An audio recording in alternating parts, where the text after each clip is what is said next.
नमस्कार दोस्तों, मैं वैभव अंशराज आपका स्वागत करता हूं तक्षशिला ट्यूटोरियल के ऑनलाइन चैनल पे। दोस्तों, हम लोग क्लास 12 के चैप्टर नंबर 2 पर बात कर रहे थे। लास्ट 6 सेशन हम लोग यानी 6 लेक्चर हम लोग कंप्लीट कर चुके थे और आज हम लोग एक नए टॉपिक की ओर बढ़ेंगे जिसका नाम है संधारित्रों का संयोजन। दोस्तों, आपने देखा होगा कि हम लोग संधारित्र के बारे में पढ़ चुके हैं, ठीक है। समांतर प्लेट संधारित्र के बारे में हम लोग काफ़ी अच्छे से जान गए हैं, ठीक है। और समांतर प्लेट संधारित्र हमारे कोर्स में भी है और समांतर प्लेट संधारित्र हम लोग यूज़ भी करते हैं ज़्यादातर, ठीक है। ओके, तो अब ये जानना है हमें कि अगर हम मान लीजिए, ऐसा थोड़ी ना होगा दोस्तों कि हर बार हम लोग केवल एक ही संधारित्र से हमारा काम चल जाए, ठीक है भाई, बात सही है। कभी कभी हमको ज़्यादा धारिता चाहिए होगी। मान लीजिए हमको चाहिए 4.7 माइक्रोफैरेड की धारिता चाहिए। अब 4.7 माइक्रोफैरेड का कैपेसिटर नहीं है, ठीक है। 4.7 माइक्रोफैरेड की कैपेसिटेंस हमें चाहिए, 4.7 माइक्रोफैरेड धारिता वाला एक संधारित्र हमें चाहिए, लेकिन मान लीजिए इत्तेफाक से वहां पर उस समय 4.7 माइक्रोफैरेड की धारिता वाला संधारित्र मौजूद नहीं है। तो हम क्या करेंगे? तो उसके लिए हम एक काम कर सकते हैं कि अगर हमें संधारित्रों के संयोजन के बारे में ज्ञान हो तो हम उस 4.7 की जगह कुछ कैपेसिटर्स का कॉम्बिनेशन यानी कुछ कैपेसिटर्स को कंबाइन करके यूज कर सकते हैं, ठीक है। एक कंबाइंड फॉर्म में यूज कर सकते हैं। तो आइए देखते हैं संधारित्रों का संयोजन क्या है और कैसे इसे हम समझेंगे, ठीक है। श्रेणी क्रम संयोजन यानी कि सीरीज ऑर्डर कॉम्बिनेशन। अब देखिए, सीरीज ऑर्डर कॉम्बिनेशन में होता क्या है, करना क्या है हमें, ये सब हम लोग जानेंगे। सबसे पहले हम लोग जानेंगे सीरीज ऑर्डर कॉम्बिनेशन यानी श्रेणी क्रम संयोजन क्या होता है, ठीक। देखिए दोस्तों, अगर हमें किसी परिपथ में, ठीक है, आगे हम लोग जब डायग्राम वगैरह बनाएंगे तो आप बखूबी समझ पाएंगे और देख भी पाएंगे, ठीक है। अगर दोस्तों हमें किसी परिपथ में अगर हम संधारित्र को प्रदर्शित करना चाहते हैं, हम एक चित्र बनाएंगे और हम उस चित्र में यह दिखाना चाहते हैं कि भाई यहाँ पे संधारित्र जोड़ा गया है, तो उसके लिए एक सिंबल होता है, ठीक है, एक छोटा सा प्रतीक होता है। वो प्रतीक क्या होता है, हम लोग परिपथ में ऐसे करके बना देंगे। ये समझ लीजिएगा, ये क्या है, ये संधारित्र है। ऐसे बना वो दिख जाएगा, समझ लीजिएगा ये संधारित्र है, ठीक। ओके, यहाँ पे देखिए दोनों लाइनें बराबर होगी, ये पहली वाली लाइन, दूसरी वाली लाइन, दोनों लंबाइयां में बराबर होगी और एक छोटा एक बड़ा हो जाए तो वो सेल बन जाती है। उसके बारे में हम लोग चैप्टर नंबर 3 में बात करेंगे, ठीक है। यहाँ पे 2 लाइन खींचेंगे, ये परिपथ में जुड़ा हुआ है, ये 2 लाइन बराबर की लंबाई की है, इसका मतलब ये क्या है, ये संधारित्र लगा हुआ है, ठीक है। देखिए दोस्तों, यहाँ पे हमने क्या किया हुआ है, हमारे पास दोस्तों 3 संधारित्र थे, ठीक है। 3 संधारित्र हैं हमारे पास। पहला संधारित्र ये, दूसरा संधारित्र ये, तीसरा संधारित्र ये, ठीक है। अब तीनों संधारित्र दोस्तों अलग अलग हैं, तीनों संधारित्र अलग अलग हैं, तो तीनों की धारिताएं भी अलग अलग होगी। हमने मान लिया पहले संधारित्र की धारिता है C1, दूसरे संधारित्र की धारिता है C2, तीसरे संधारित्र की धारिता है C3। भाई धारिताओं को हम लोग C से ही तो रिप्रेजेंट करते हैं, C फॉर कैपेसिटेंस, ठीक है। ओके, देखिए, और हमने क्या किया है, पहले संधारित्र की ये पहली प्लेट है। समझिएगा, चित्र को देखिए ध्यान से, नहीं तो परिभाषा में कंफ्यूज होंगे, ठीक है। देखिए, ये पहला संधारित्र है, पहले संधारित्र की पहली प्लेट ये, दूसरी प्लेट ये, ठीक। इसी तरह से दूसरे संधारित्र की पहली प्लेट ये, दूसरी प्लेट ये।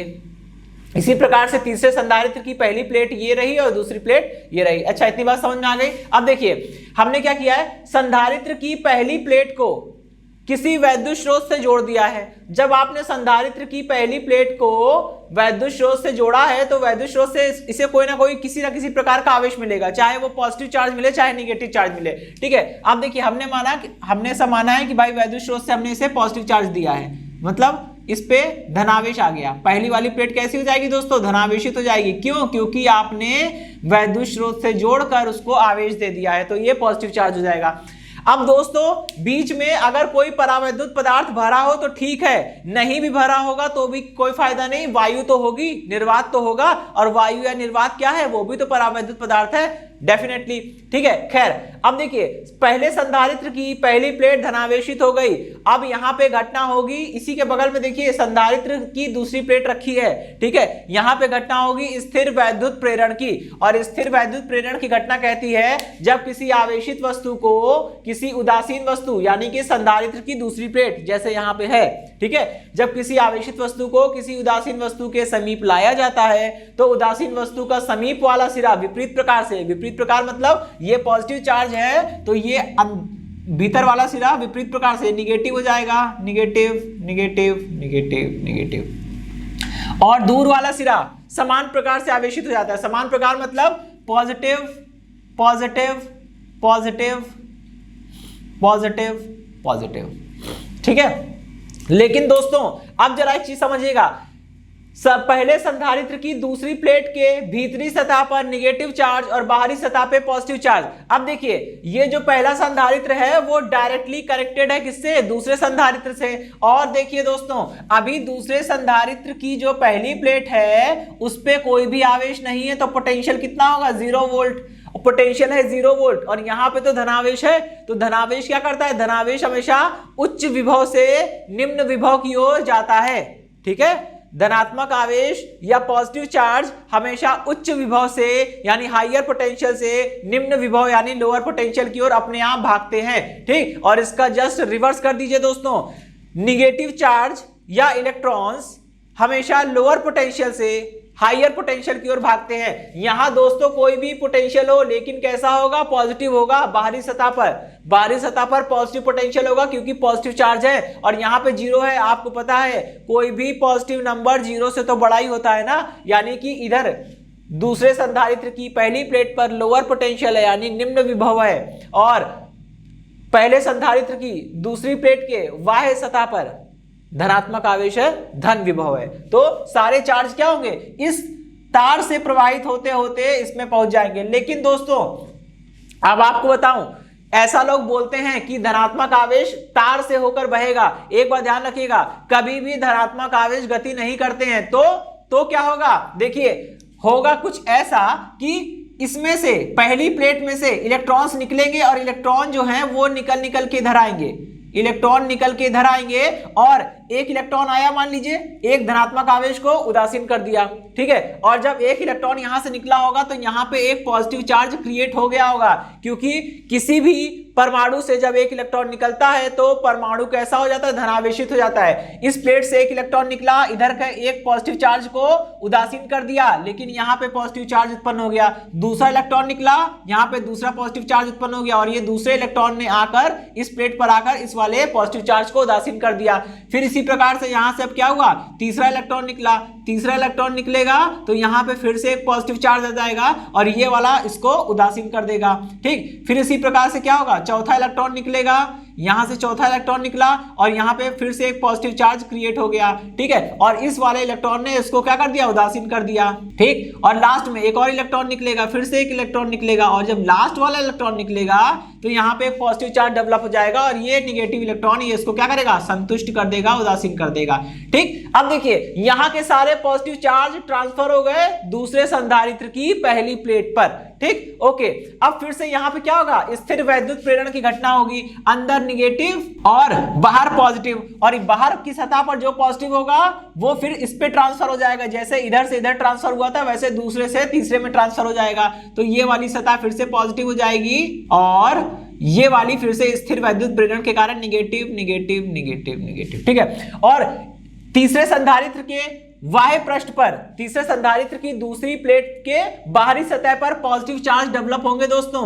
लेकिन अब क्या होगा, अब आगे तो कोई संधारित्र जुड़ा नहीं है, कोई बात नहीं, पृथ्वी से तो जुड़ा है, पृथ्वी से। ये सिंबल किसका होता है, कल बताया था, ये सिंबल होता है भूसंपर्कित होने का। भूसंपर्कित मतलब ये तार सीधा पृथ्वी से जाकर जुड़ा हुआ है। जब ये तार पृथ्वी से जुड़ा हुआ है तो आप दोस्तों पृथ्वी को एक बहुत बड़ी धारिता वाला एक गोलाकार चालक मान सकते हैं। ठीक है, जैसे ही आपने इसको जोड़ा है, देखिए ये वाला दूसरी प्लेट का जो बाहरी सतह है वो कैसी है, वो पॉजिटिव पोटेंशियल पर है, और पृथ्वी लोअर पोटेंशियल, या एक बार जान लीजिए पृथ्वी का पोटेंशियल हमेशा 0 लिया जाता है। ठीक है, पृथ्वी का पोटेंशियल हमेशा 0 लिया जाता है, वो आप उसको रेफरेंस पॉइंट के तौर पे यूज कर सकते हैं। सारे वोल्टेज को पृथ्वी के रिस्पेक्ट ही मेजर करते हैं। ठीक है, रेफरेंस पॉइंट है वो हमारा। तो क्या होगा, अब पृथ्वी से इलेक्ट्रॉन निकलेंगे, पृथ्वी से एक एक करके इलेक्ट्रॉन निकलेंगे और वो इलेक्ट्रॉन क्या करेंगे, वो इलेक्ट्रॉन जाकर इसको उदासीन करने लगेंगे। पहला इलेक्ट्रॉन निकला, इसको उदासीन किया, दूसरा इलेक्ट्रॉन आया, इसको उदासीन कर देगा, तीसरा इलेक्ट्रॉन इसको, चौथा इलेक्ट्रॉन इसको, पांचवा इसको, इसी तरह करके सारे इलेक्ट्रॉन को ये उदासीन कर देगा और फाइनल इस तरह का अरेंजमेंट बन जाएगा। अब मेरी परिभाषा सुनिएगा, मेरी परिभाषा ये है, श्रेणी क्रम में हम लोग जब इसे जोड़ेंगे तो क्या दिख रहा है दोस्तों, पहले संधारित्र की दूसरी प्लेट को दूसरे संधारित्र की पहली प्लेट से जोड़ा गया है, और दूसरे संधारित्र की दूसरी प्लेट को तीसरे संधारित्र की पहली प्लेट से जोड़ा गया है। तब इस प्रकार जो हमें संयोजन मिला उसे क्या बोलते हैं, श्रेणी क्रम संयोजन। एक बार फिर से सुनिएगा, जब दो अथवा अधिक संधारित्रों को इस प्रकार संबंधित किया जाता है कि पहले संधारित्र की दूसरी प्लेट दूसरे संधारित्र की पहली प्लेट से तथा दूसरे संधारित्र की दूसरी प्लेट तीसरे संधारित्र की पहली प्लेट से संबंधित हो, तब इस प्रकार प्राप्त समायोजन को या संयोजन को क्या बोलते हैं? हम लोग श्रेणी क्रम संयोजन बोलते हैं। ठीक है, ओके। हमने मान लिया पहले संधारित्र की धारिता C1 है, दूसरे की C2 है, तीसरे की C3 है। ठीक है, और दोस्तों एक चीज ध्यान रखिएगा, श्रेणी क्रम में हमेशा आवेश बराबर बराबर होता है। क्यों? जरा सोचिए, पहली प्लेट को जितना आवेश मिला है, मान लीजिए पहली प्लेट को कितना आवेश मिला, प्लस क्यू, तो दोस्तों दूसरी प्लेट पर जो आवेश आया है वो स्थिर वैद्युत प्रेरण के कारण ही तो आया है। और स्थिर वैद्युत प्रेरण में क्या होता है? बराबर अमाउंट का चार्ज डेवलप होता है। यानी कि पहली प्लेट पर अगर पॉजिटिव प्लस क्यू था तो स्थिर वैद्युत प्रेरण के कारण दूसरी प्लेट पर भी क्यू उत्पन्न होगा चार्ज, लेकिन माइनस का। ठीक है, और अंदर वाले फलक पर माइनस क्यू उत्पन्न हुआ था तो बाहर वाले पे प्लस क्यू होगा, और वही प्लस क्यू उस पर ट्रांसफर हो गया था, तो प्लस क्यू ये रहा। ठीक है, अब ये वाला प्लस क्यू स्थिर वैद्युत प्रेरण के कारण इस पे माइनस क्यू डेवलप करेगा, तो ये हो गया माइनस क्यू चार्ज, और इसके कारण जो बाहर प्लस क्यू चार्ज डेवलप हुआ था वो ट्रांसफर हो गया था इस पे, यानी ये वाला चार्ज कितना होगा? प्लस क्यू होगा। और फिर इसने स्थिर वैद्युत प्रेरण की घटना के कारण दूसरी प्लेट पर माइनस क्यू चार्ज डेवलप किया था, तो ये माइनस क्यू चार्ज डेवलप हुआ, बाहर वाला प्लस क्यू चार्ज इलेक्ट्रॉन से न्यूट्रलाइज हो गया। ठीक है, ओके। अब देखिए दोस्तों, आपको पता है एक फॉर्मूला होता है Q बराबर C इंटू V। ठीक है, लेकिन दोस्तों, ठीक है, लेकिन आपको दिख रहा है ना, पहली प्लेट के लिए देखिए पहली संधारित्र, दूसरे संधारित्र और तीसरे संधारित्र, तीनों के लिए सब कुछ अलग अलग मामला है। ठीक है, लेकिन सब में आवेश बराबर है, तो आवेश बराबर है और सबकी धारिताएं अलग अलग है। इसका मतलब क्या हुआ? इसका मतलब यह हुआ कि सबके विभव भी अलग अलग होंगे, यानी Q बराबर C1 V1 बराबर C2 V2 बराबर C3 V3। ठीक है, ये एक इंपॉर्टेंट फीचर है, इसका हम लोग यूज करेंगे जब न्यूमेरिकल लगाएंगे। ठीक है, मतलब इतना ध्यान रखिए कि श्रेणी क्रम में आवेश एक जैसा होता है, जितने संधारित्र जुड़े होंगे श्रेणी क्रम में सब पे आवेश एक जैसा होगा। ठीक है, चलिए, तो हमने मान लिया पहले संधारित्र के किनारों पर विभव कितना है? V1। देखिए पहले संधारित्र के लिए मैंने सब कुछ 1 माना है, मतलब C1 तो V1 मान लिया। दूसरे संधारित्र के लिए 2 करके माना है तो C2 है, तो विभव V2 हो गया। इसी तरह से तीसरे संधारित्र की बात करें तो संधारित्र की धारिता C3 है तो विभव V3 हो गया। ठीक है, ओके, इतनी बात समझ में आ गई। चलिए अब हम बात करेंगे, मान लीजिए कि आपने संयोजन को कुल कितना विभव दिया है। इस संयोजन को टोटल पोटेंशियल जो आपने दिया है वो कितना है? इस संयोजन को आपने जो टोटल पोटेंशियल दिया है वो V है। ठीक है, यहां पहले मैं ये लिख लेता हूं। ठीक है, कि Q is equal to C1 V1 plus equal C2 V2 equal C3 V3, क्योंकि आपको पता है दोस्तों C और V का गुणा करने पर Q आता है। यहाँ C1 V1 का गुणा करेंगे तो कितना आएगा? Q आएगा। यहाँ C2 और V2 का गुणा करेंगे, दूसरे संधारित्र के लिए धारिता C2 है, विभव V2 है, तो C2 V2 का गुणा करेंगे तो Q आएगा। तीसरे संधारित्र के लिए धारिता C3 है, विभव V3 है, तो C3 V3 किया तो Q आ गया। ठीक है, ये इक्वेशन नंबर 1 हो गई। देखिए यदि संयोजन को प्रदान किया गया कुल विभव V हो, तब क्या होगा दोस्तों? भाई टोटल पोटेंशियल हमने कितना दिया है? V दिया है, तो यही पोटेंशियल V जो है, यही पोटेंशियल V क्या होगा? तीनों संधारित्रों पर विभाजित होगा, किसी पे कम होगा, किसी पे ज्यादा होगा, मुझे उससे मतलब नहीं है। भाई सीधी सी बात है, अगर मान लीजिए आपने 10 रुपए लिए हैं और वो 10 रुपए 3 भागों में बांटे हैं, किसी को कम मिले किसी को ज्यादा मिले, इससे कोई मतलब नहीं है। लेकिन जिन 3 लोगों को आपने 10 रुपए बांटे हैं, उन्हीं 3 लोगों से वापस ले लीजिए तो आपको टोटल 10 रुपए वापस मिल जाएगा। बिल्कुल वही चीज है भाई, टोटल विभव ही तो आपने 3 भागों में बांटा था, इसका मतलब ये तीनों भागों को अगर जोड़ेंगे तो टोटल विभव मिल जाएगा ना। बिल्कुल, तो V जो है वो 3 पार्ट में डिवाइड हुआ था, V1 V2 और V3। जब V1 को V2 को V3 को तीनों को जोड़ेंगे तो V के बराबर आना चाहिए, यानी कि V is equal to V1 plus V2 plus V3। ठीक है, अब यहां से जरा V1 की वैल्यू निकालिए। V1 इज इक्वल टू कितना हो जाएगा? V1 इज इक्वल टू हो जाएगा Q अपॉन में C1। ठीक है, और देखिए V2 कितना हो जाएगा? V2 निकलेगा Q अपॉन C2। ठीक है, और देखिए V3 कितना निकलेगा? Q upon C3। यदि संयोजन की तुल्य धारिता या कुल धारिता C हो, तब क्या होगा? आपको पता है ना, तुल्य या कुल धारिता का मतलब क्या होता है कि अगर हम ये 3 संधारित्र ना इस्तेमाल करना चाहें, ये 3 संधारित्र की जगह हम केवल एक संधारित्र इस्तेमाल करना चाहें और वो संधारित्र ऐसा हो कि वो तीनों का काम वो अकेला कर दे, तो इन तीनों का तुल्य संधारित्र वो वाला संधारित्र हो जाएगा। भाई 3 संधारित्र यूज करने की जगह एक संधारित्र ऐसा यूज करेंगे जो इन तीनों का काम इन तीनों के बराबर ही वो अकेला कर देगा। इसका मतलब इन तीनों का तुल्य संधारित्र वो है। ठीक है, तो उस वाले संधारित्र की धारिता अगर C होगी तो यहाँ पे V बराबर कितना लिख सकते हैं हम लोग, Q अपॉन में C, ठीक, इज इक्वल टू यहाँ पे एज इट इज उतार दीजिए। ओके, देखिए Q से Q रिमूव हो जाएगा और बचेगा क्या, 1 upon C is equal to 1 upon C1 plus 1 upon C2 plus 1 upon C3।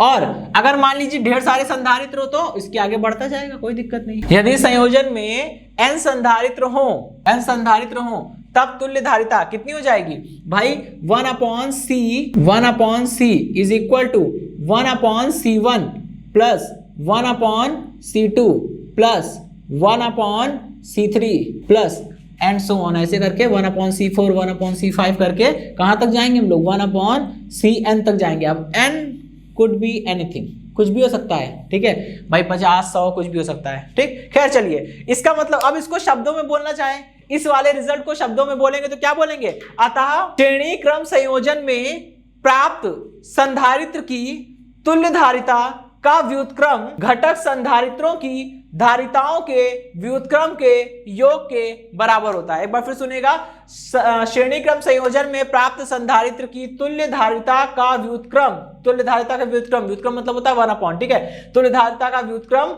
घटक संधारित्रों की धारिताओं के व्युत्क्रम के योग के बराबर होता है। ठीक, ओके, तो ये वाला टॉपिक तो खत्म हुआ। इसी के जैसा अब दूसरा टॉपिक है, 2 प्रकार से हम लोग संधारित्रों को जोड़ सकते हैं, श्रेणी क्रम समांतर क्रम। ठीक है, ओके दोस्तों, देखिए यहाँ पे हम लोग समांतर क्रम संयोजन की बात करेंगे। समांतर क्रम संयोजन यानी कि पैरेलल ऑर्डर कॉम्बिनेशन। ओके दोस्तों, देखिए समांतर क्रम संयोजन की बात कर रहे हैं हम लोग। समांतर क्रम संयोजन में क्या होगा, डायग्राम कुछ इस तरह का बनता है, अरेंजमेंट कुछ इस तरह का होता है जैसा आप लोग देख रहे हैं इसमें। ठीक है, इसमें हमने क्या किया हुआ है, बैक टू बैक 3 संधारित्र यानी 3 कैपेसिटर्स को आपस में जोड़ा हुआ है, लेकिन समांतर क्रम में। ठीक है, ओके, यहाँ पे देखिए समांतर क्रम में क्या किया गया है, जरा ध्यान दीजिए तो आप इसकी परिभाषा बना सकते हैं। यहाँ पहला संधारित्र C1 है, दूसरा संधारित्र C2 है, तीसरा संधारित्र C3 है। तो तीनों संधारित्र की पहली प्लेटों को उठाकर एक पॉइंट से कनेक्ट कर दिया गया है और सभी तीनों संधारित्र की, या 3 से ज्यादा भी होंगे तो भी कोई दिक्कत नहीं है, सभी संधारित्र की पहली प्लेट को एक पॉइंट से जोड़ा गया है और सभी संधारित्र की दूसरी प्लेट्स को दूसरे पॉइंट से जोड़ा गया है। और हाँ, दूसरे पॉइंट्स को अर्थिंग यानी कि भू संपर्कित कर दिया गया, उसको अर्थिंग दे दी गई। ठीक है, अब देखिए यहाँ पे क्या होगा, इलेक्ट्रिक सोर्स से पहली प्लेट को जोड़ा गया है। मान लीजिए इलेक्ट्रिक सोर्स से आपको पॉजिटिव चार्ज मिलता है, तो कुछ पॉजिटिव चार्ज Q1 जाएगा पहली प्लेट पे, कुछ पॉजिटिव चार्ज Q2 जाएगा दूसरी प्लेट पे और कुछ पॉजिटिव चार्ज Q3 जाएगा तीसरी प्लेट पे। जब पहले संधारित्र की पहली प्लेट पे Q1 चार्ज डेवलप होगा तो ये स्थिर वैद्युत प्रेरण की घटना के कारण अंदर की ओर -Q1 और बाहर की ओर +Q1 डेवलप करेगा। ठीक है, इसी तरह से जब इस दूसरे संधारित्र की पहली प्लेट पर Q2 आवेश जाएगा, प्लस का Q2 आवेश जाएगा, तो ये दूसरे संधारित्र की दूसरी प्लेट के भीतरी सतह पर -Q2 और बाहरी सतह पे +Q2 चार्ज डेवलप करेगा। इसी तरह से तीसरे संधारित्र की पहली प्लेट पर जब Q3 आवेश जाएगा तो यही Q3 आवेश तीसरे संधारित्र की दूसरी प्लेट के भीतरी सतह पर -Q3 और बाहरी सतह पे +Q3 चार्ज डेवलप करेगा। अब देखिए यहाँ पे +Q1 चार्ज, यहाँ पे +Q2 चार्ज, यहाँ पे +Q3 चार्ज, ये तीनों चार्ज न्यूट्रलाइज हो जाएंगे किसके द्वारा, पृथ्वी से निकल के इलेक्ट्रॉन आएंगे और उसको न्यूट्रलाइज करते चलेंगे।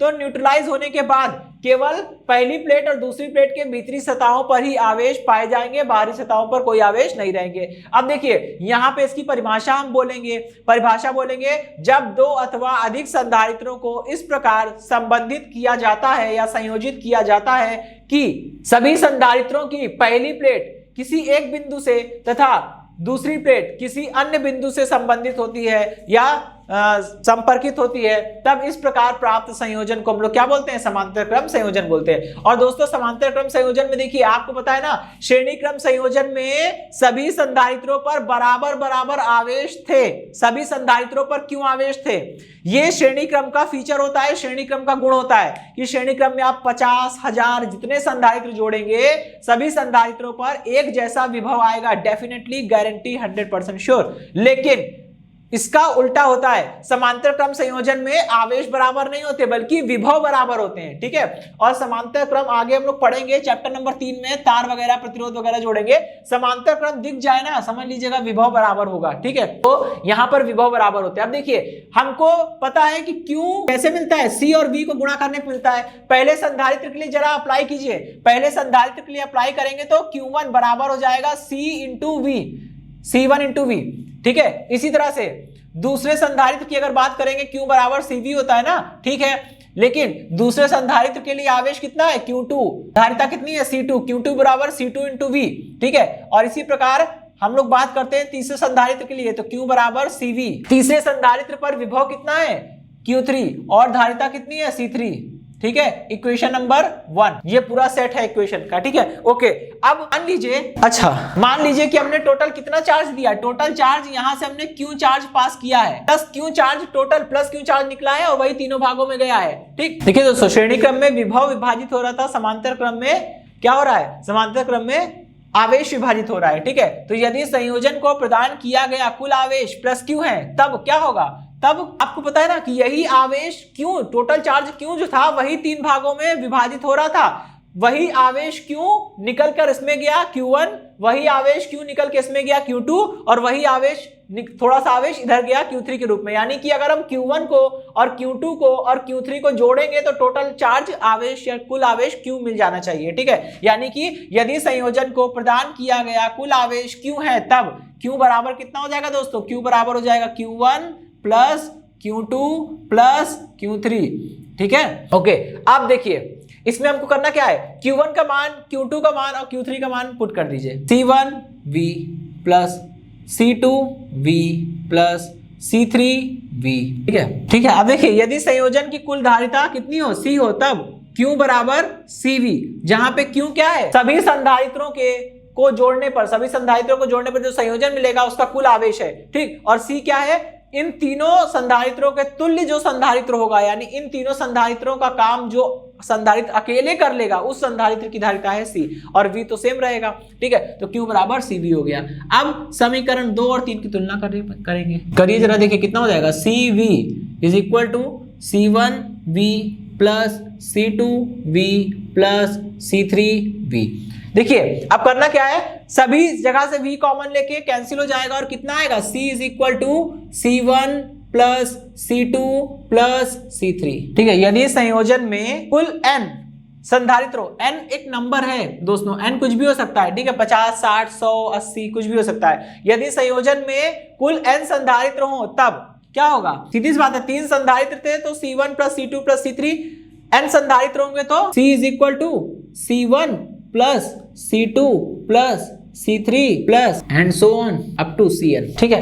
तो ये रिजल्ट है। अब देखिए इसको जरा शब्दों में बोलने का प्रयत्न करिए, ठीक है। क्या बोलेंगे कि समांतर क्रम संयोजन में प्राप्त संधारित्र की तुल्य धारिता या कुल धारिता घटक संधारित्रों की धारिताओं के योग के बराबर होती है। यहाँ पे व्युत्क्रम शब्द नहीं लगाएं क्योंकि यहाँ 1 नहीं हो रहा है, C is equal to C1 plus C2 plus C3 and so on, ठीक है। ओके दोस्तों, तो ये टॉपिक तो पूरा क्लोज होता है। आगे बढ़ते हैं हम लोग नेक्स्ट टॉपिक की ओर।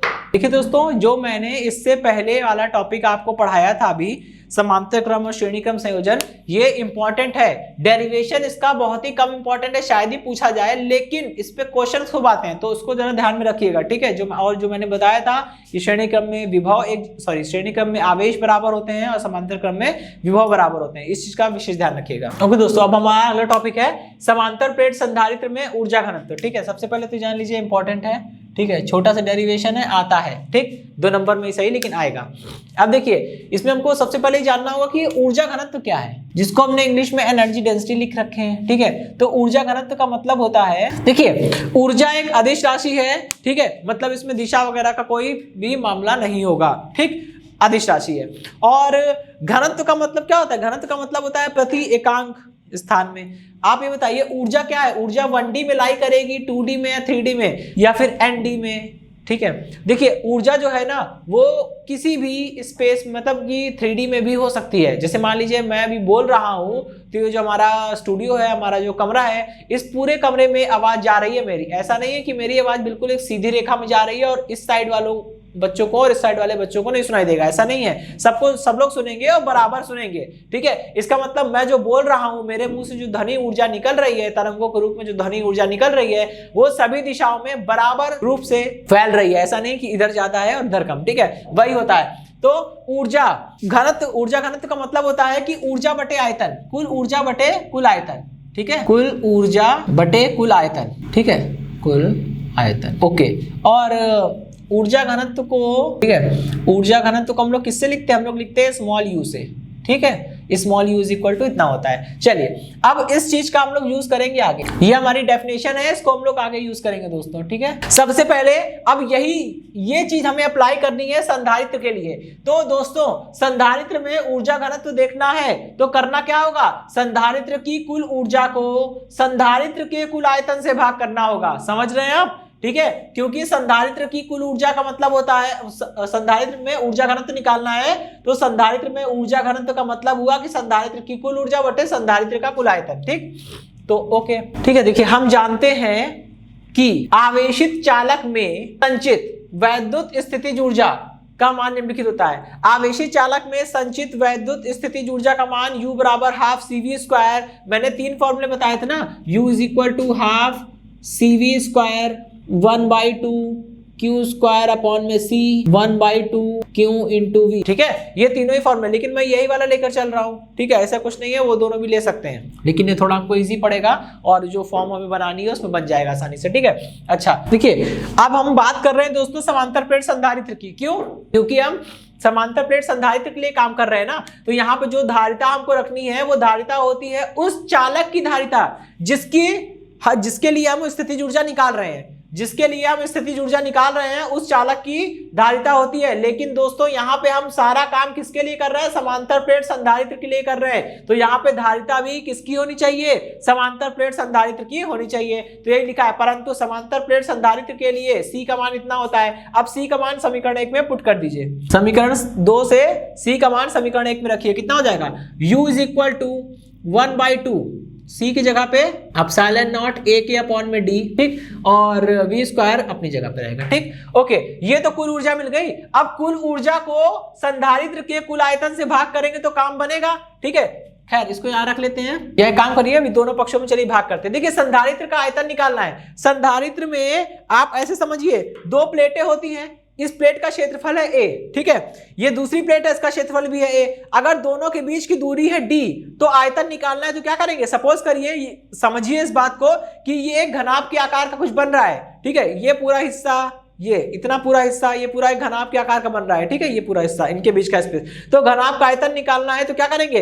ये क्षेत्रफल इंटू ये दूरी कर दे तो मिल जाएगा पूरा एरिया, सॉरी पूरा आयतन यानी वॉल्यूम, ठीक है। तो यानी कि अगर पृष्ठ का ये दोनों प्लेटों का क्षेत्रफल है A और बीच की दूरी है D, तो आयतन निकालना होगा तो क्या करेंगे? क्षेत्रफल A इंटू D। अब जैसे ही समझ लीजिए हम कमरे में हैं, ठीक है, हमको कमरे का आयतन निकालना है तो क्या करेंगे? अगर कमरे में चारों दीवार हैं और चारों दीवारों का क्षेत्रफल बराबर है, ठीक है, चारों दीवारों का क्षेत्रफल बराबर है, तो करना क्या होगा? हमें एक दीवार का क्षेत्रफल ले लें और एक दीवार की दूसरे दीवार से लंबवत दूरी ले लें, इसको हम गुणा कर दे तो पूरे कमरे का आयतन मिल जाएगा। बिल्कुल वही काम करना है, ठीक है। तो इसी हिसाब से इस संधारित्र का कुल आयतन कितना हो जाएगा? AD हो जाएगा। तो आप क्या करेंगे? दोनों पक्षों में AD से भाग करिए, U अपॉन में AD लिख दे रहा हूं। दोनों पक्षों में संधारित्र के आयतन AD से भाग करने पर करिए जरा, U अपॉन में AD is equal to 1/2 epsilon naught A के अपॉन में D इंटू में यहाँ हो जाएगा V² अपॉन में AD।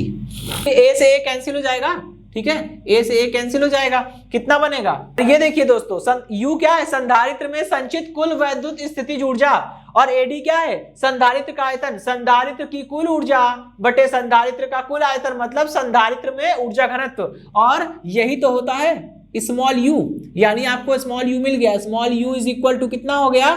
ये स्मॉल u बन के आ रहा है, A से A कट गया, क्या क्या बचा उसको लिख लेते हैं, 1/2 बच रहा है, एप्सिलॉन नॉट बच रहा है और K बचेगा, ठीक। और देखिए ये क्या बनेगा?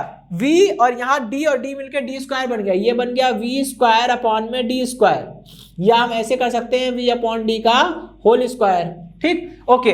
अब आपको पता होगा दोस्तों, हमने विभव प्रवणता नाम की चीज पढ़ी है। विभव प्रवणता का मतलब होता है कि अगर हम मान लीजिए किसी वैद्युत क्षेत्र में, यहाँ पे वैद्युत क्षेत्र होगा कि नहीं होगा, पॉजिटिव प्लेट से निगेटिव प्लेट की ओर वैद्युत क्षेत्र होगा, यानी एक वैद्युत क्षेत्र इस दिशा में लाई कर रहा होगा, ठीक है, ये होगी इलेक्ट्रिक फील्ड की डायरेक्शन, ठीक है। अगर हम वैद्युत क्षेत्र की दिशा में चलते हैं और वैद्युत क्षेत्र की दिशा में चलने पर क्या होता है, विभव में परिवर्तन हो रहा है, तो हम ये देखते हैं कि विभव में होने वाला परिवर्तन बटे चली गई कुल दूरी वैद्युत क्षेत्र के बराबर होती है। जरा देखिएगा, पहली प्लेट से दूसरी प्लेट पर यानी पॉजिटिव प्लेट से निगेटिव प्लेट की ओर गए तो विभव में कितना परिवर्तन हो रहा है, v हो रहा है। पॉजिटिव प्लेट से निगेटिव प्लेट की ओर गए तो विभव में परिवर्तन, विभवांतर कितना है, v है। मतलब एक पॉजिटिव प्लेट से निगेटिव प्लेट गए तो विभव में v का चेंज हुआ, और यानी विभव में परिवर्तन v है, बटे में चली गई दूरी, कितनी दूरी ट्रेवल की हमने, d, तो यानी कि v अपॉन डी बराबर किसके होगा, इलेक्ट्रिक फील्ड के बराबर होगा, यानी v अपॉन डी बराबर E होगा। तो ये कितना हो जाएगा, u small u is equal to 1/2 epsilon naught into k, और ये भाई ई स्क्वायर हो जाएगा, ठीक है। चलिए, यानी कि ये फॉर्मूला जो आया है, और देखिए इसको हम लोग क्या लिखते हैं, अपने कन्वेनियंस यानी अपनी सुविधा के लिए हम लोग क्या लिखते हैं, यू ई लिखते हैं। यू मतलब स्मॉल यू मतलब एनर्जी डेंसिटी तो है, ई मतलब इलेक्ट्रोस्टैटिक एनर्जी डेंसिटी, ठीक है। क्योंकि आपसे ऐसा पूछा जाता है कि वैद्युत क्षेत्र में संचित ऊर्जा घनत्व का मान बताइए। अब ऐसे पूछ लेता है वैद्युत क्षेत्र में संचित ऊर्जा घनत्व, मतलब यू ई पूछ रहा है, स्मॉल यू ई, ठीक है, वो कितना आएगा 1/2 epsilon not k into E square, ठीक। इस पे भी डायरेक्ट क्वेश्चंस आते हैं, इसलिए ये फॉर्मूला भी इंपॉर्टेंट है आपके लिए काफी, ठीक है। ओके, तो हाँ, अब ये समझना है कि ये ऊर्जा होगी कहाँ, ये ऊर्जा जो होती है संधारित्र में संचित, ये वैद्युत स्थितिज ऊर्जा घनत्व जो है स्मॉल यू ई, वो कहां पर होगा, वो दोनों प्लेटों के बीच जो वैद्युत क्षेत्र होता है ना, धनात्मक प्लेट से ऋणात्मक प्लेट की ओर, तो दोनों प्लेटों के बीच वैद्युत क्षेत्र में ही ये ऊर्जा संचित होती है स्थितिज ऊर्जा के रूप में, ठीक। ओके दोस्तों, तो अब हम लोग बढ़ते हैं अपने नेक्स्ट टॉपिक की ओर। ओके दोस्तों, तो हम लोग चलते हैं अपने नेक्स्ट क्वेश्चन की ओर। देखिए इस क्वेश्चन में क्या बोल रहे हैं, गोलीय संधारित्र की धारिता का व्यंजक प्राप्त कीजिए, ठीक है। इसमें हमको करना क्या है, एक गोलीय संधारित्र की बात करेंगे। गोलीय संधारित्र में क्या होता है, दो गोले होते हैं दोस्तों, एक गोला छोटा होता है, एक गोला बड़ा होता है, ठीक। तो छोटा गोला बड़े गोले के अंदर फिट होता है, और इस तरह से रखा होता है कि ये देखिए छोटा गोला जो है वो बड़े वाले गोले को कहीं भी टच नहीं कर रहा है, ठीक। ओके, मैंने क्या किया है, एक विद्युत स्रोत ES मतलब इलेक्ट्रिकल सोर्स, ठीक है, विद्युत स्रोत से सप्लाई दी है, और वो सप्लाई से चार्ज डायरेक्ट किसमें गया है, भीतर वाले गोले में, यानी छोटे वाले गोले को वो आवेश डायरेक्ट मिला है, ठीक। ओके, और देखिए जब ये तार आया है और भीतर वाले गोले को आवेश दे रहा है, तो ये तार क्रॉस होकर आया है दूसरे वाले गोले यानी बड़े वाले गोले से अंदर होके, तभी तो छोटे वाले गोले को आवेश देगा, बिल्कुल सही बात है। लेकिन यहाँ पे देखिए ये इलेक्ट्रिकल आइसोलेशन है। इलेक्ट्रिकल आइसोलेशन का मतलब होता है कि ये तार जब आवेश लेकर आएगा तो डायरेक्ट इसको देगा, छोटे वाले गोले को देगा, ये बड़े वाले गोले पर वितरित नहीं होगा। यहाँ पे अचालक पदार्थ की ऐसी व्यवस्था की गई है ताकि ये तार जो है वो बाहरी गोले को टच ना करे, नहीं तो उसको आवेश दे देगा तो फिर काम हमारा गड़बड़ हो जाएगा, ठीक। ओके दोस्तों, किसी वायु स्रोत के द्वारा हमने इसको एक आवेश दिया है, ठीक है, भीतरी गोले को आवेश दिया, और कैसा आवेश दिया, धनावेश दिया। जैसे ही हम भीतरी गोले को धनावेश प्लस Q देंगे, वो पूरा धनावेश उसके संपूर्ण पृष्ठ पर एक समान रूप से वितरित हो जाएगा, ठीक है। ओके, अब देखिए भीतरी गोले पर धनात्मक आवेश आ गया है, अब यहाँ पर बाहरी गोले पर अभी भी कोई आवेश नहीं है, ठीक है। भीतरी गोले पर आवेश आ गया है क्योंकि वैद्युत स्रोत से भीतरी गोले को आवेश दे दिया गया है, लेकिन बाहरी गोले पर अभी कोई आवेश नहीं था।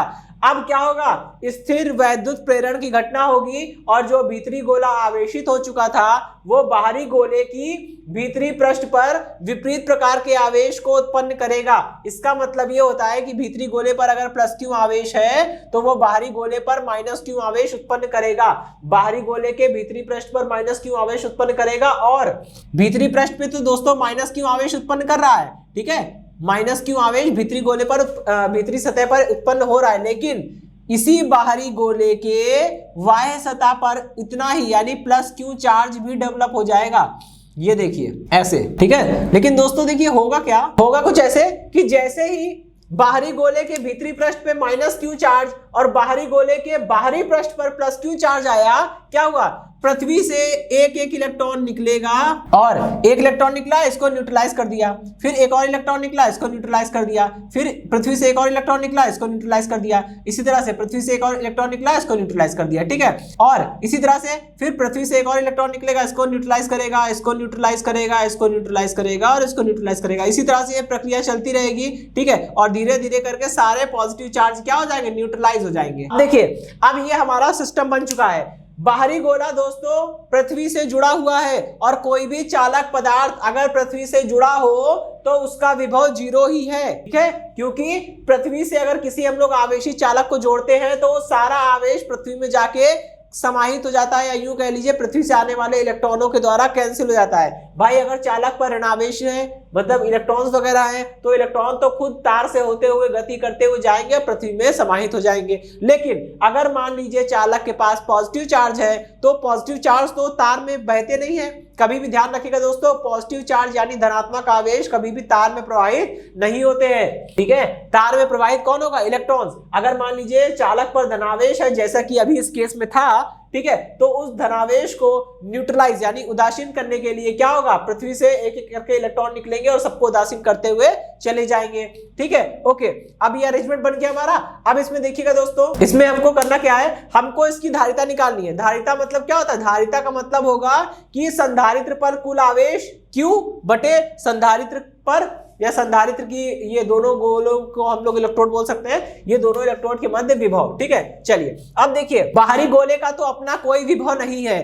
क्यों? क्योंकि बाहरी गोला पृथ्वी से जुड़ा है और बाहरी गोले का कुल विभव कितना हो जाएगा, 0। लेकिन दोस्तों हम लोग बात करेंगे पहले वाले भीतरी गोले की, तो भीतरी गोले का आवेश होगा, भीतरी गोले का आवेश भी है और भीतरी गोले का विभव भी है, तो बस हम भीतरी गोले का विभव निकालेंगे, ठीक। और दोस्तों देखिए, मैंने छोटे वाले गोले को गोला ए बोला है, इसकी त्रिज्या स्मॉल ए है, और बाहरी गोले को हमने कैपिटल बी, गोला बी बोला है, इसकी त्रिज्या स्मॉल बी है, ठीक है। गोले ए पर स्वयं के आवेश के कारण विभव, गोले ए पर स्वयं के आवेश के कारण विभव हमने मान लिया वो है V1। V1 is equal to कितना हो जाएगा, 1/4 पाई एप्सिलॉन नॉट। और देखिए आपको अभी हम इस तरह का बता चुके थे कि अगर मान लीजिए किसी भी आवेशित गोले का, अभी बाहर वाले गोले को भूल जाइए दोस्तों, केवल भीतरी वाले गोले को देखिए। मुझे क्या करना है, भीतरी गोले पर जो प्लस आवेश है, पॉजिटिव चार्ज है, इस पॉजिटिव चार्ज के कारण इसके ही पृष्ठ पर विभव निकालना है। तो हम ऐसा मान सकते हैं कि ये सारा आवेश इसके पृष्ठ पर ना होकर कहां पर है,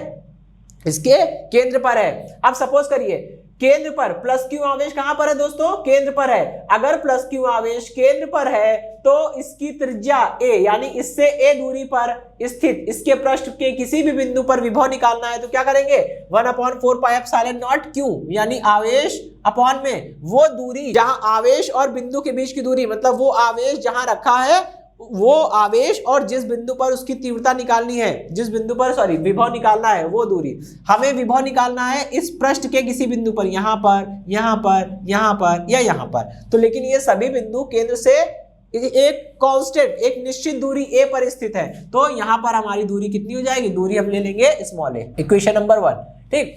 अब देखिए गोले a पर स्वयं के आवेश के कारण विभव निकल आया है। अब गोले a पर गोले बी के आवेश के कारण, भाई गोले ए पर जो आवेश था प्लस क्यू, उसके कारण विभव मिल गया है। अब दूसरे गोले को देखिए, बाहरी गोले पर आवेश कितना है, माइनस क्यू, तो माइनस क्यू आवेश के कारण भी इस पे कुछ ना कुछ विभव होगा, वो दोनों को ध्यान में रख के कैलकुलेशन करेंगे, ठीक है। गोले ए पर गोले बी के आवेश के कारण विभव। अब देखिए हम गोले ए पर विभव निकाल रहे हैं, लेकिन गोले बी के आवेश के कारण विभव, भाई बी पर आवेश कितना है, माइनस क्यू, इस माइनस क्यू आवेश के कारण कितना विभव हो रहा है, इसको देखते हैं, ठीक। तो ये कितना हो जाएगा, ये हो जाएगा हमारा V2 is equal to 1/4 pi epsilon naught, और ये कितना हो जाएगा, -q अपॉन में b। क्योंकि दोस्तों हम विभव की गणना कर रहे हैं, विभव एक अदिश राशि है और अदिश राशि की गणना करते समय प्लस चार्ज हो तो प्लस, माइनस चार्ज हो तो माइनस, मतलब चिन्ह के साथ रखेंगे, ठीक। जबकि हम लोग सदिश राशि की गणना करते हैं तो वहां पे हम लोग चिन्ह नहीं रखते हैं। ओके दोस्तों, अब देखिए गोले ए का कुल विभव, गोले ए पर कुल विभव कैसे मिलेगा, भाई दोनों विभव को जोड़ेंगे और विभव अदिश राशि होती है तो प्लस माइनस मतलब कि इनकी दिशा के चक्कर में दिशा की कोई भी चिंता नहीं करने की आवश्यकता है, ठीक है, दिशा के बारे में चिंता नहीं करनी है, यहाँ दिशा वगैरह नहीं होती, तो इसको सिंपली आप जोड़ दीजिए। ठीक, क्या होगा 1/4 पाई एप्सिलॉन नॉट और इसकी वैल्यू रखिए v1 की वैल्यू कितनी है q अपॉन में a प्लस v2 की वैल्यू रखिए 1/4 पाई एप्सिलॉन नॉट और यहाँ पे रखेंगे माइनस q अपॉन में b। ठीक, अब देखिए इसको कॉमन ले लीजिए तो v इज इक्वल टू कितना आ जाएगा 1/4 पाई एप्सिलॉन नॉट और देखिए q बाहर निकाल लिया, ठीक है, कितना बचेगा, ये बचेगा 1/a माइनस 1/b। ठीक है, ओके, और कितना हो जाएगा ये हो जाएगा v is equal to q upon में 4 पाई एप्सिलॉन नॉट, ठीक है, और कितना बनेगा, ये बनेगा b माइनस a अपॉन में ab। ठीक, अच्छा अब हमें क्या करना है, हमें दोस्तों यहाँ पे हमें धारिता निकालनी है। ठीक है, तो धारिता कैसे मिलेगी, धारिता निकालने के लिए c बराबर कितना होता है दोस्तों, c बराबर होता है q अपॉन में v। देखिए दोस्तों यहाँ पे v मतलब कुल विभव, Q मतलब कुल आवेश, तो आवेश भी आ रहा है और V भी आ रहा है। ठीक है, हमारे पास सब कुछ है, बस हमें क्या करना है Q अपॉन V बनाना है। तो Q को यही रखेंगे, V को नीचे ले आते हैं और इसको उधर शिफ्ट कर देते हैं। देखिए क्या आता है, Q अपॉन में V इज इक्वल टू, ये पूरा उधर चला जाएगा 4 पाई एप्सिलॉन नॉट। और हाँ दोस्तों ध्यान रखिएगा, अगर मान लीजिए दोनों के बीच में परावैद्युत पदार्थ भरा होगा तो यहाँ एप्सिलॉन नॉट नहीं आएगा बल्कि क्या आएगा, एप्सिलॉन आएगा। ठीक है, यहाँ भी एप्सिलॉन होगा। हम एक जनरल केस लेके चलते हैं ना दोस्तों, क्या पता इसमें परावैद्युत पदार्थ कुछ भरा हो, वायु के अलावा कुछ हो, तो हम एक जनरल केस लेके चलते हैं, अगर वायु होगी बाद में तो k बराबर 1 रख देंगे, सिंपल डेरिवेशन हो जाएगा। ठीक है, इसको अभी हम ऐसे लिख चलते हैं। ठीक, ये एप्सिलॉन हो जाएगा, ये एप्सिलॉन हो जाएगा, ये एप्सिलॉन। ठीक, और एलसीएम ab ये भी इधर चला जाएगा, ab अपॉन में b माइनस a। ठीक है, अब देखिए एप्सिलॉन बराबर कितना होता है, ये क्या बन जाएगा दोस्तों, ये धारिता बन जाएगी c is equal to 4 pi epsilon naught into k। ठीक, और इधर देखिए ये क्या बनेगा, ab अपॉन में a minus b, sorry b minus a। ठीक है, ये हमारा रिजल्ट आ गया। यहाँ लिख देंगे सिंस एप्सिलॉन इक्वल कितना होता है दोस्तों, एप्सिलॉन नॉट इनटू k। ये हमने पहले चैप्टर में पढ़ा था कि भाई किसी भी माध्यम की वैद्युतशीलता इज इक्वल टू निर्वात या वायु की वैद्युतशीलता इनटू माध्यम का परावैद्युत नियतांक। ओके दोस्तों, तो यही डेरिवेशन हमें ड्राइव करना था। अब आप दोस्तों यहाँ से एक चीज देख पाएंगे, जरा देखिए C का मान किस पर निर्भर कर रहा है। अगर हम C का मान है 4 पाई एप्सिलॉन नॉट, ये तो कांस्टेंट होता है, नियतांक होता है, आप इसके लिए कुछ नहीं कर सकते। ओके, और देखिए यहाँ AB क्या है, AB गुणे के रूप में है ना। ठीक है, अब आप उसका भी कुछ नहीं कर सकते क्योंकि आपने मतलब अगर आप AB को लार्ज लेंगे तो हाँ तो काम हो सकता है। ठीक है, बड़े गोले लीजिए, वैसे भी हम लोग जानते ही हैं दोस्तों कि अगर गोला बड़ा लेंगे त्रिज्या ज्यादा होगी तो धारिता वैसे भी ज्यादा होगी। ठीक है, और देखिए एक काम जो हमारे जानने लायक है, समझने लायक है, वो ये है कि देखिए यहाँ पे क्या आ रहा है, B माइनस ए का मतलब होता है कि अगर दोनों संधारित्रों के बीच में ये जो दूरी है B माइनस ए, क्या है B माइनस ये दूरी तो होगी क्योंकि ये पूरी दूरी है B और ये वाली दूरी है A, पूरी दूरी B में से ये वाली दूरी घटा देंगे तो यही दूरी तो मिलेगी, यानी ये B माइनस ए क्या है, B माइनस ए दोनों गोलों के बीच की दूरी है। ठीक है, और जब हम दोनों गोलों के बीच की दूरी को घटाएंगे तो क्या होगा, ये दोनों गोले पास में आ जाएंगे और जब ये दोनों गोले पास आ जाएंगे तो B माइनस ए घटेगा तो C की वैल्यू क्या होगी, बढ़ जाएगी, यानी कि धारिता बढ़ जाएगी। गुड, यानी अब हम सब लोग जानते हैं कि ज्यादा धारिता हमें चाहिए और ज्यादा धारिता के लिए क्या करेंगे, B माइनस ए को घटाना पड़ेगा, यानी दोनों गोलों के बीच में सेपरेशन कम करना पड़ेगा, या फिर हम किसी उच्च परावैद्युत नियतांक वाले पदार्थ को भी इसमें फिलअप कर सकते हैं। ठीक है, ओके दोस्तों, तो आज के सेशन में रखते हैं इतना ही, मिलते हैं हम लोग नेक्स्ट सेशन में, धन्यवाद।